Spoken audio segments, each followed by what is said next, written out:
Hello students. बेटा आज हम लोग एक नया सब टॉपिक उठाते हैं इस चैप्टर का। मैंने जो लास्ट टॉपिक लिया था आपका, वो कौन सा लिया था? मैंने लिया था आपका डिजीज़ एंड इट्स कॉजेज़। ये मेरा लास्ट टॉपिक था जो मैंने आपको कराया था, एक्सप्लेन किया था। आज अपन लोग टॉपिक लेते हैं एक्यूट एंड क्रोनिक डिजीज़। ठीक है बेटा, इस पॉइंट पर आपसे स्कूल में अगर टेस्ट होगा या फिर मैं जब कोई टेस्ट लूँगा तो हमेशा इस पॉइंट पे जो क्वेश्चन आता है वो डिफरेंस में आता है कि what is the difference between acute and chronic disease. तो मैं आज उसी पॉइंट को आप लेके चलूँगा, मैं उसी तरीके से कोई ये टॉपिक आपको एक्सप्लेन करूँगा आज। ठीक है, तो मैंने यहाँ पर इनका डिफरेंस मैंने लिखा हुआ है। ठीक है, आपको दिख रहा होगा आराम से सारा का सारा ये। तो बेटा मैं यहाँ पे लेके चल रहा हूँ difference between acute and chronic disease. अब अगर मैं डिफरेंस की बात करूं तो क्या डिफरेंस है इनका, तो मैंने क्या difference between acute and chronic disease. ठीक है, अब एक्यूट एंड क्रॉनिक डिजीज का हम डिफरेंस लेके चलते हैं। जैसे कि मैंने लिखा हुआ है बेटा, अभी देखो एक्यूट के ऊपर मैंने क्या लिखा है, शॉर्ट टर्म। क्रॉनिक के ऊपर लिखा मैंने लॉन्ग टर्म। डिजीज़ मैं आपको पहले ही एक्सप्लेन कर चुका हूँ। डिजीज़ क्या होता है? डिजीज़ होता है कि नॉर्मली आपकी बॉडी एक पर्टिकुलर वे में फंक्शन करती है, सारी मेटाबॉलिक एक्टिविटी चलती है, सिस्टम चलते हैं। बट अगर किसी भी वजह से कोई भी रीज़न हो सकता है, इंजरी हो जाए, ठीक है ना, या फिर आपकी जो मसल्स हैं, मसल्स प्रॉपरली जो फाइबर्स होते हैं ड्यूरिंग द हैवी एक्टिविटी क्या हो जाए, फाइबर्स टूट जाए, या फिर आपकी बॉडी में कोई पैथोजन एंटर कर जाए। तो किसी भी वजह से अगर आपकी बॉडी प्रॉपर वे में फंक्शन नहीं करती है तो वो क्या बोली जा सकती है, वो आपकी डिजीज़ कही जा सकती है। ठीक है ना, समझ आए मेरी बात। बट जनरली हम डिजीज़ हम मान के चलते हैं कब, जब पैथोजन हमारी बॉडी में एंटर कर जाता है और वो अपने सिम्टम दिखाने शुरू करता है। वो पैथोजन हमारी मेटाबॉलिक एक्टिविटी के बीच में क्या कर जाता है, इफेक्ट करता है। ठीक है, तो डिजीज़ हो गई वो। अब आती है acute and chronic disease. Acute disease कौन सी डिजीज़ है? जो कि शॉर्ट टर्म के लिए होती है, हमारी बॉडी में आती है, उसको हम बोलते हैं एक्यूट डिजीज़। क्रॉनिक डिजीज़ कौन सी? जो कि लॉन्ग टर्म डिजीज़ है। तो आपने डिफरेंस याद रखना है, acute short term, chronic long term. ठीक है, अब हम आगे चलते हैं। ये मैंने जो सारे ब्लैक से जो पॉइंट लिखे हुए हैं बेटा, ये सारे के सारे किसके हैं? ये सारे के सारे क्रॉनिक डिजीज़ के हैं। तो chronic disease last for a long time, even life time, like elephantiasis. ठीक है ना, कितने, जैसे कि ऊपर लिखा था लॉन्ग टर्म, तो यहाँ भी क्या आ गई, पूरी लंबाई, मतलब हो सकता है कि ये पूरे लाइफ टाइम के लिए रह जाए आपको।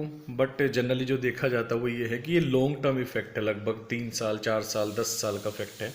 तो कभी कभी लाइफ टाइम भी हो जाता है, जैसे कि आपने क्या बोला यहाँ पर एलिफेंटेसिस। तो एलिफेंटेसिस यहाँ पर जो डिजीज़ बोली गई है, एक्चुअली इसका एक कैरियर होता है एडीज मॉस्किटो। क्या होता है? Aedes mosquito. तो ये एलिफेंटेसिस एक डिजीज है जिसको हम हिंदी में हाथी पाँव डिजीज़ कहते हैं। क्या बोलते हैं? एलिफेंट फुट डिजीज़ भी हम इसको कहते हैं। तो एलिफेंटेसिस क्या बोली जाती है? एलिफेंट फुट डिजीज़ कही जाती है। एडीज मॉस्किटो, याद रखना मैं बोल रहा हूँ, एडीज मॉस्किटो। इसका क्या होता है? वेक्टर होता है, जो कि क्या करता है, जो कि इसको एक से दूसरे में ट्रांसमिट या ट्रांसफ़र करता है। ठीक है ना, जो एलिफेंटेसिस है, इसमें जो भी इन्फेक्टेड पर्सन है उसका लोअर लिम्ब, मतलब उसके जो पैर के रीजन होते हैं उनमें स्वेलिंग आ जाती है। क्या आती है? उसमें स्वेलिंग आ जाती है। तो एलिफेंटेसिस इसलिए इसको बोला जाता है क्योंकि इसका जो पैर है वो काफ़ी मोटा हो जाता है, एज लाइक एलिफेंट, इसलिए इसको एलिफेंटेसिस कहा जाता है। तो last life a long term, even life time, पूरी लाइफ टाइम के लिए या लंबे टाइम के लिए तो होती ही होती, इवन हो सकता है पूरी लाइफ के लिए भी हो जाए, जैसे कि एलिफेंट। बेटा एनसीईआरटी का एग्जाम्पल है ये। It take a long time to cause major effect on health. ठीक है, कितना टाइम लेते हैं ये काफ़ी लंबा टाइम लेते हैं और मेजर इफेक्ट रखते हैं बॉडी पे। क्या रखते हैं? मेजर इफेक्ट ये बॉडी के ऊपर डालते हैं। जैसे मैं एलिफेंटेसिस को ही लूँ, अगर आपके लोअर लिम्स, मतलब पैर में क्या हो जाता है, लिम्फ नोड में स्वेलिंग हो गया, वो मोटे हो गए, मतलब काफ़ी हैवी हो जाते हैं पैर, तो आप अच्छे से चल भी नहीं पाओगे, आपकी मेटाबॉलिक एक्टिविटी क्या हो जाती है, स्लो पड़ जाएगी वहाँ पर, तो लॉन्ग इफेक्ट पड़ता है उसका। ठीक है ना, उसके बाद अब इसी वजह से क्या होता है, इसी वजह से जो भी इन्फेक्टेड पर्सन होगा, person feels tired all the time, पूरे टाइम क्या हो जाता है, जो भी इन्फेक्टेड पर्सन है वो feel tired, the person feel tired all the time. ठीक है, अब जब टायर्ड होगा उस वजह से क्या होता है, अब कोई भी आदमी अगर मान लो रेगुलरली टेंशन में होगा या उसको थका हुआ होगा तो फिर क्या होता है, उसका वेट लॉस होना स्टार्ट हो जाएगा, डेफिनेटली होता है। तो weight loss occurs and one become short to breath. बेटा जो चीज़ अंडरलाइन मैं कर रहा हूँ वो थोड़ा सा आप लोग याद रखिएगा, जितना मैंने पोर्शन अंडरलाइन किया है ये इंपॉर्टेंट चीज़ है यहाँ पे। तो जो वेट लॉस अकर्स, वहाँ पर जब क्रॉनिक डिजीज़ है तो वहाँ पे वेट लॉस होता है, and one become short breath. तो वेट लॉस और शॉर्ट ब्रीथ ये दोनों पॉइंट इंपॉर्टेंट है, ये आ जाते हैं कई बार। लास्ट पॉइंट क्या दिया मैंने, chronic disease have long term effect. ये आप ऊपर ही पढ़ चुके हैं, क्योंकि जब लंबे टाइम के लिए तो इफेक्ट भी लंबे टाइम के लिए ही होगा। ठीक है ना, the disease have long term effect. अगर लंबे टाइम के लिए कोई डिजीज़ चल रही है तो उसका टाइम भी या उसका इफेक्ट भी क्या होगा, लंबे टाइम तक ही चलता है। ठीक है, तो ये सारे के सारे हैं क्रॉनिक डिजीज़। अब हम बात करते हैं एक्यूट डिजीज़। बेटा जो ये एक्यूट डिजीज़ है जस्ट अपोजिट चलेगी। एक्यूट डिजीज़ को मैंने क्या बोला है, शॉर्ट टर्म डिजीज़, लंबे कुछ छोटे टाइम के लिए, तो last for short period. Clear है ना, शॉर्ट पीरियड के लिए है, जैसे कि एग्जांपल क्या दिया यहाँ पर, कॉमन कोल्ड। तो कॉमन कोल्ड यहाँ पर उन्होंने एग्जांपल दिया है बेटा। तो जो कॉमन कोल्ड है इसका जो इफ़ेक्ट होता है तो विद इन वीक, तो ये एक वीक के अंदर ये पूरा हो जाता है। समझ आए मेरी बात, क्या हो जाता है, ये एक वीक के अंदर ये पूरा इसका इफेक्ट हो जाता है, मतलब ये हो भी जाएगा, ठीक भी हो जाएगा, सब कुछ एक ही वीक में यहाँ पर हो जाता है। तो कॉमन कोल्ड है। अब भाई नॉर्मली आपको बुखार, आपको जुकाम तो हुआ ही है ना, तो वो सारी चीज़ें यहाँ पर आ गई, उसको हम देख के हम चलते, उसको हम एज ए एग्जाम्पल लेके चल देते हैं।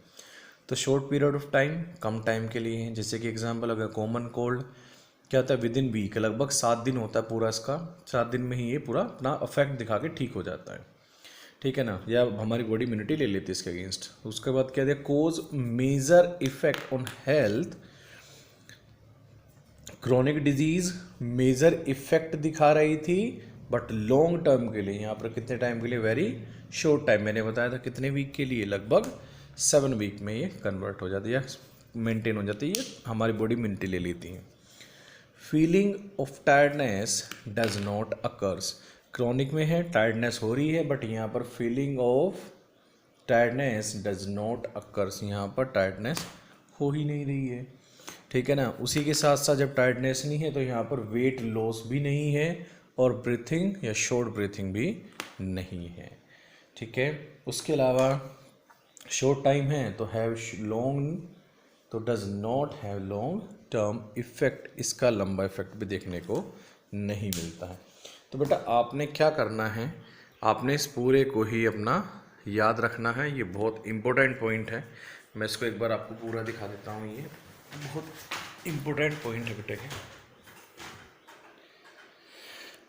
ये आपका पूरा का पूरा है, difference between acute and chronic disease.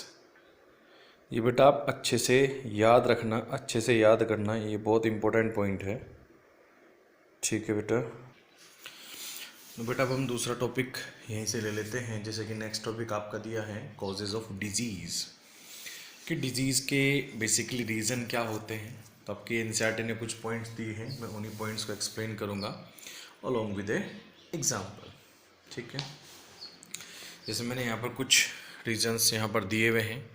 Causes of disease, drinking unclean water, have not well nourished, does not get enough food, has some genetic difference।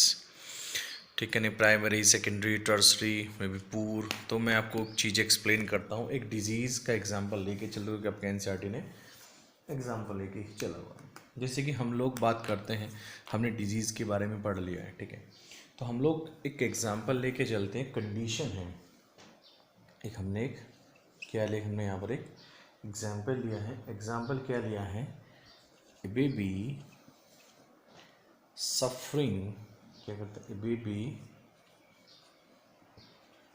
Suffering from loose motion, तो उसको लूज मोशन हुआ है, ठीक है।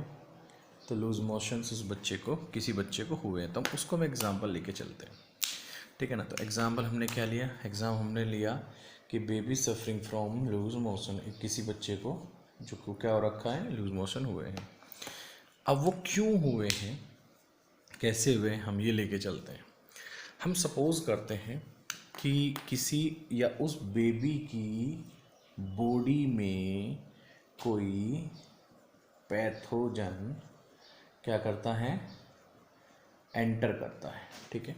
समझ आया मेरी बात, क्या हुआ, किसी उस बेबी की बॉडी में क्या हुआ, पैथोजन की एंट्री हुई, उस एंट्री की वजह से क्या हुआ, उसको लूज मोशन हुए, ठीक है। अब मेन पॉइंट क्या है कि ये पैथोजन बॉडी में एंटर हुआ कैसे, क्योंकि अगर बॉडी में पैथोजन एंटर ना होता तो डिजीज़ ही ना होती, बट अगर बॉडी में पैथोजन एंटर हुआ तो डिजीज़ हुई है। तो पैथोजन एंटर बॉडी, किसकी बॉडी में, बेबी की, जिसकी वजह से बेबी क्या हुआ है, सफरिंग हुआ है लूज मोशन से, ठीक है ना। इसको ही एग्जाम्पल को हम बेस बना के ये सारे पॉइंट लेकर आते हैं, ठीक है। अब अगर बच्चे को सफरिंग, मतलब बच्चे को लूज मोशन हुए क्योंकि पैथोजन एंटर हुआ है, ठीक है। अब या तो उस बच्चे ने ड्रिंकिंग अनक्लीन वाटर, या तो उस बच्चे ने क्या नहीं पिया, या तो उस बच्चे ने अच्छा पानी नहीं पिया, साफ पानी नहीं पिया, कैसा पानी पिया उसने, उसने अनक्लीन वाटर पिया है। अब जब अनक्लीन वाटर किया है तो पानी के साथ क्या हो गया, पैथोजन उसके एलिमेंट्री कैनाल में गया, ठीक है ना। उसके बाद वो कहाँ पहुँचा, डाइजेस्टिव, मतलब वो फिर उसके बाद डिफ्यूज़ होके ब्लड में पहुँचा, ब्लड से डिफरेंट ऑर्गन में पहुँचा जी हाँ। स्टमक में उसने क्या कोज कर दिया, इन्फेक्शन कोज कर दिया, जिसकी वजह से वहाँ पर लूज मोशन हो गए। क्लियर है। बेसिकली अगर लूज मोशन की मैं बात करूँ तो जो भी अनडाइजेस्टेड मैटर बॉडी से बाहर आता है, अगर उसमें वाटर कंटेंट ज़्यादा है due to error in metabolic activity, तो वहाँ पर उसको हम लूज मोशन कह देते हैं, ठीक है। तो ड्रिंकिंग वाटर, पानी के साथ वो पैथोजन बॉडी में आया, इस वजह से क्या हुआ, हमारी मेटाबॉलिक एक्टिविटी में क्या हुआ, चेंज हुआ, और या उस बच्चे की मेटाबॉलिक एक्टिविटी में क्या हुआ, चेंज हुआ, जिस वजह से बच्चे को लूज मोशन हो गए। तो पहले कह दिया उन्होंने ड्रिंकिंग अनक्लीन वाटर, तो ये क्या बोला जाता है, ये प्राइमरी लेवल कहा जाता है। क्या बोला जाता है, it is primary level for causes of disease, disease के कारण का ये प्राइमरी लेवल है कि क्या हुआ उस कि अगर हम साफ पानी नहीं पीते हैं तो ये प्राइमरी लेवल कहा जाता है डिजीज़ फैलने का, ठीक है। दूसरा, हैव नॉट वेल नरिश्ड और does not get enough food, ठीक है। तो दूसरा रीज़न क्या है, दूसरा रीज़न क्या है कि अगर बच्चे को क्या हुआ, लूज मोशन हुए हैं, पैथोजन की एंट्री, तो हमने एक एग्जांपल लेके चल रहे हैं। यह हो सकता है कि बच्चे को क्या नहीं मिला, बच्चे को अच्छा खाना नहीं मिला हो या पूरा खाना नहीं मिला हो, ठीक है ना। अगर अच्छा खाना नहीं मिलेगा बच्चे को तो क्या होगा, अच्छा खाना का मतलब क्या आ जाएगी कि डिजीज़ फ्री खाना अगर उसको नहीं मिला है तो क्या हो जाएगा, उसको डिजीज़ होना स्टार्ट हो जाएगी, ठीक है। और डिजीज़ ही क्या है, यहाँ पर लूज मोशन हुआ है। तो ये कौन से लेवल का बोला जाता है कि या तो उसको अच्छा खाना ना मिले या उसकी डाइट अच्छी ना हो, मतलब उसको अनक्लीन फूड मिले या फिर उसको फूड इनफ अमाउंट में या अच्छे अमाउंट में ना मिले। अगर अच्छे अमाउंट में नहीं मिला तो फिजिकली वीक हो जाता है बच्चा, बट अगर अच्छा फूड नहीं मिला तो उसकी बॉडी में डिजीज़ हो जाएगी, ठीक है। इसको हमने क्या बोला, उसको हमने सेकेंडरी लेवल बोला है, कॉजेज ऑफ डिजीज़। अब आती है हमारी तीसरी बात, हैज़ सम जेनेटिक डिफरेंस। अब ये जेनेटिक डिफरेंस क्या कहता है, जेनेटिक डिफरेंस कहता है कि किसी किसी बच्चे की क्या होता है, किसी किसी बच्चे की इम्यूनिटी वीक होती है। अब ये इम्यूनिटी वीक क्यों हुई, क्योंकि वो जेनेटिकली क्या है, उस जेनेटिकली उस पर्टिकुलर सब्सटेंस या उस पैथोजन के अगेंस्ट अच्छी इम्यूनिटी नहीं रखता है, तो जेनेटिक चीज़ों की वजह से उसकी इम्यूनिटी वीक हुई है, ठीक है। तो हम ये बोल सकते हैं कि ये जो बच्चा है, ये जो सफ़र कर रहा है लूज मोशन से, इसका मतलब वो पैथोजन जो कि लूज मोशन कर रहा है उस पैथोजन के अगेंस्ट इस बेबी का जो जेनेटिक लेवल है वो ज़्यादा इम्यून या इम्यूनिटी नहीं रखता है। तो उस जेनेटिक डिफरेंस की वजह से ही क्या हुआ, उस जेनेटिक डिफरेंस की वजह से उसको ये डिजीज़ हो गई है। क्लियर है। तो कॉजेज़ यहाँ पर दिए हैं, पहला ड्रिंकिंग अनक्लीन वाटर, प्राइमरी कोज। दूसरा क्या दिया उन्होंने कि इसको अच्छा खाना ना मिल रहा हो, ठीक है ना, या फिर सफिशिएंट अमाउंट में ना मिल रहा हो, तो इट इज़ सेकेंड कोज। तीसरा क्या दिया कि वो पर्टिकुलर इंडिविजुअल जिसकी भी हम लेकर बात कर रहे हैं, एग्जाम्पल लेके चल रहे हैं, उसका जेनेटिक डिफरेंस है, मतलब उसकी जेनेटिक में क्या नहीं है, उसकी जेनेटिक में उस पैथोजन के अगेंस्ट ज़्यादा इम्यूनिटी नहीं है, इस वजह से वो क्या जल्दी इफेक्टेड हो जा रहा है। देखो नॉर्मली क्या होता है, कुछ लोग ऐसे होते हैं जिनको पोलन एलर्जी ज़्यादा होती है, ठीक है ना, बट कुछ लोग ऐसे जिनको होती नहीं है। इसका मतलब जिनको ज़्यादा हो रही है, जिनको ज़्यादा हो रही है उसको क्या हो रहा है, उसकी बॉडी में उसके जो जेनेटिक्स है उसमें उस डिजीज़ को कोज करने वाले पैथोजन के अगेंस्ट ज़्यादा इम्यूनिटी नहीं है। जैसे कि नॉर्मली आप मान के चलो, जैसे ही मौसम चेंज होता है ना, तो नज़ला, जुकाम, खांसी वगैरह कॉमन चीज़ें हैं। कुछ को ज़्यादा होता है, कुछ को ज़्यादा नहीं होता है। जिसको ज़्यादा हो रहा है उसकी जेनेटिक वीक है उस डिजीज़ कोजिंग ऑर्गेनिज्म के अगेंस्ट, जिसको नहीं हो रहा है उसकी जेनेटिक्स स्ट्रॉन्ग है, ठीक है। अब तुम्हारी एनसीईआरटी में तो याद रखना, देखो बेटे कॉजेज याद रखना है, प्राइमरी और सेकेंडरी लेवल याद रखना है। आपकी एनसीईआरटी ने टर्सरी लेवल भी दिया है। उन्होंने दिया है कि ये जो अनक्लीन वाटर है उस बेबी को मिल क्यों रहा है, ठीक है ना, क्योंकि पब्लिक सर्विस नॉट गुड। जो हमारी पब्लिक सर्विस है, जो कि फूड जो कि प्रोवाइड कर रही है वाटर, वो क्या अच्छी नहीं है, इस वजह से उसको डिजीज़ हो गई है। तो इसको हमने क्या बोला, इसको हमने बोला tertiary level of causes of disease. तो primary level unclean water, secondary level not well enough food या गुड फूड, टर्सरी लेवल में क्या है, पब्लिक सर्विस नॉट गुड। तो प्राइमरी, सेकेंडरी और टर्सरी, ठीक है ना। या फिर ये भी हो सकता है, जैसे क्या दिया इन्होंने कि उसको अच्छा फूड नहीं मिल रहा है, तो में भी हो सकता है वो क्या हो, गरीब हो, तो उसको अच्छा या बेहतर फूड नहीं मिल रहा है। इसके अलावा जिन्होंने दिया है, एक ये पॉइंट दिए हैं 2, all disease will have immediate cause and contributory causes.